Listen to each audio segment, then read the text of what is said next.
اللہ تعالیٰ حدیث قدسی میں فرماتے ہیں، اے ابن آدم لا تخف من ذی سلطان، کائنات کا بادشاہ میں ہوں اور سارے حالات میرے قبضے قدرت میں ہیں، جو کچھ ہو رہا ہے میرے امر سے ہو رہا ہے، لہذا کسی دبدبے اور سلطنت والے سے تو خوف نہ کرنا جب تک کہ میری بادشاہت قائم ہے، اور میری بادشاہت کبھی ختم ہونے والی نہیں۔ اللہ کی ذات پر ایمان کا کیا مطلب کہ ڈر ہو تو اللہ کا ہو کہ اللہ کہیں مجھ سے ناراض نہ ہو جائیں، کیونکہ میرے خالق بھی وہی ہیں، میرے مالک بھی وہی ہیں، میرے رزاق بھی وہی ہیں، اور میری زندگی کا نظام چلانے کے لیے اس زمین اور آسمان کی خلاؤں میں اتنے نظام اللہ نے قائم کیے ہوئے ہیں، کیسے نباتات کا سلسلہ چل رہا ہے، کیسے جانوروں کو جو ہے تابع کیا گیا ہے، کیسے اللہ ہوائیں چلا رہے ہیں اور فرشتوں کو انسانوں کی خدمت میں لگایا ہوا ہے کہ وہ اللہ ناراض نہ ہو جائے۔ جی ہاں، تو اللہ یہ انسان اللہ نے اس کو اس دنیا میں اللہ کی چاہت پورا کرنے کے لیے بھیجا، انسان کے دل میں اللہ کی ذات کا یقین اور جسم سے نکلنے والے اعمال اللہ کی چاہت کے مطابق ہوں، تو ایمان کے خوف ہو تو اللہ کا۔ اے میرے ابن آدم تو کسی سلطنت والے سے نہ ڈر جب تک کہ میری سلطنت قائم ہے اور میری سلطنت کبھی ختم نہیں ہونے والی۔ ایمان سب کچھ اللہ کے ہاتھ میں، خوف اس لیے آتا الایمان بین الخوف والرجاء، کہ امید ہو تو اللہ کی ذات سے اور خوف ہو تو اللہ کی ذات کا۔ حضرت عبداللہ ابن عمر رضی اللہ عنہما صحابی ہیں، سفر سے واپس آ رہے ہیں، ایک جگہ پر پہنچے تو بہت سارے لوگ ایک چوراہے پر کھڑے ہوئے تھے۔ پوچھا کیا بات ہے؟ کہ جی جنگل سے ایک شیر آ گیا ہے اور وہ بیچ میں آ کر کھڑا ہوا ہے، لوگ اس سے ڈرے ہوئے ہیں، راستہ روکا ہوا ہے۔ تو یہ آگے بڑھے، اپنی سواری سے اترے اور شیر کے پاس گئے اور اس کے کان کو پکڑ کر اینٹھا اور ملا اور ایک شپت لگائی کہ اگر اللہ نے تجھے حکم دیا ہے کہ ان میں سے کسی کو پھاڑنا ہے تو اللہ کے حکم کو پورا کر، اللہ کا جو امر ہے اس سے تو کوئی ٹال نہیں سکتا، اور اگر اللہ نے تجھے نہیں حکم دیا تو پھر تنگ نہ کر اور شپت لگا کر کے راستہ چھوڑ دے۔ وہ شیر نے دم دبائی اور نکل گیا باہر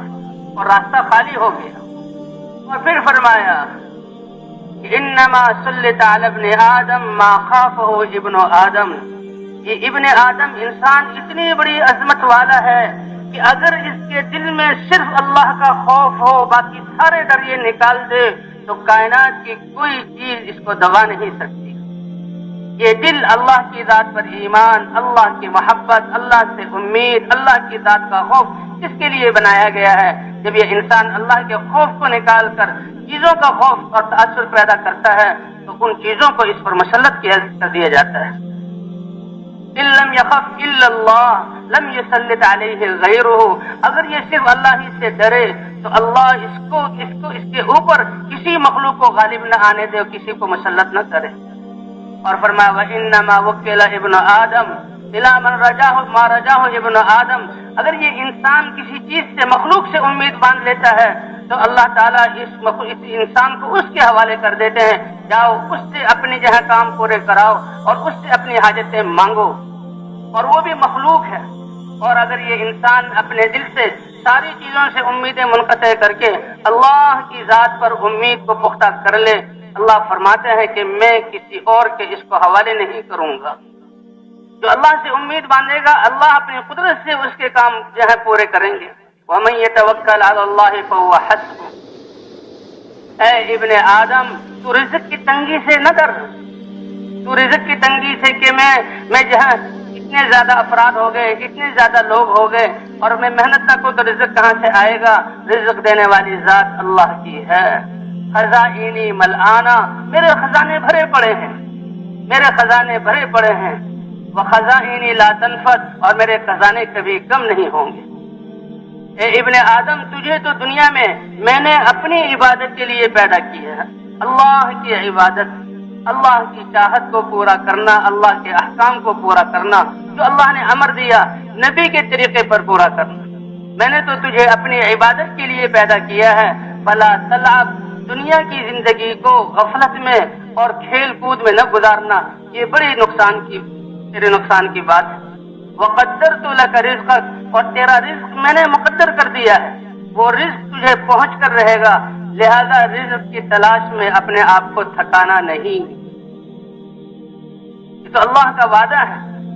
وَعِزَّتِي وَجَلَالِي، مجھے اپنی عزت اور اپنے جلال کی قسم، جو میں نے تیرے لیے مقدر کیا، تقسیم کیا ہے، اگر تو اسی پر راضی ہو کر قناعت کرے گا اور اسی کو جو ہے لے لے گا، اَرَحْتُ قَلْبَكَ وَبَدَنَكَ، میں تیرے دل کو بھی راحت عطا فرماؤں گا اور میں تیرے جسم کو بھی راحت عطا فرماؤں گا، اور تجھے میں اپنے ہاں محبوب، تو میرے ہاں قابل تعریف ہوگا. ہاں، میرے ہاں قابل تعریف ہوگا. لیکن وَإِن لَّمْ تَرْضَ بِمَا قَسَمْتُهُ لَكَ مِنَ الدُّنْيَا،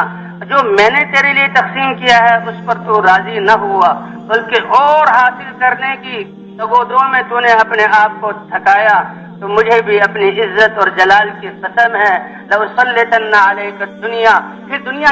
تیری خادم نہیں بنے گی، دنیا کو تیرے اوپر ایسا مسلط کروں گا کہ اس دنیا کو حاصل کرنے کے لیے تو ایسا پھرے گا جیسے جنگل میں اور صحراؤں میں ایک جو ہے جانور، وحشی جانور جو ہے وہ پھرتا ہے، اس کو اپنا مقصد نہیں ملتا، اور میرے ہاں تیرا درجہ گر جائے گا. اے ابن آدم، میں نے آسمانوں کو اور زمینوں کو پیدا کیا.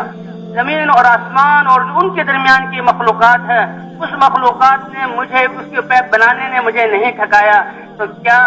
ایک وقت کا رزق جو میں تجھ تک پہنچاؤں تو وہ مجھے تھکا دے گا؟ میں نے رزق کا وعدہ کیا ہے. دیکھو، میں نے تجھ سے کل کے عمل کا مطالبہ نہیں کیا، میں مطالبہ کرتا ہوں کہ تم مجھے پہچان کر جو اس حال میں میرا حکم ہے اس کو نبی کے طریقے پر پورا کر لو، تو بھی مجھ سے کل کے رزق کا مطالبہ نہ کر.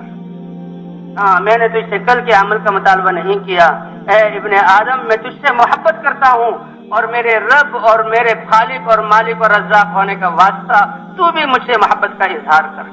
اے اللہ، ہم تجھ سے محبت کرتے ہیں. والذین آمنوا اشد حبا للہ، اللہ فرماتے ہیں کہ جن کے دل میں اللہ کی ذات کا ایمان ہے تو ان کے دل میں تو سب سے زیادہ جو محبت ہوگی وہ اللہ کی ہوگی.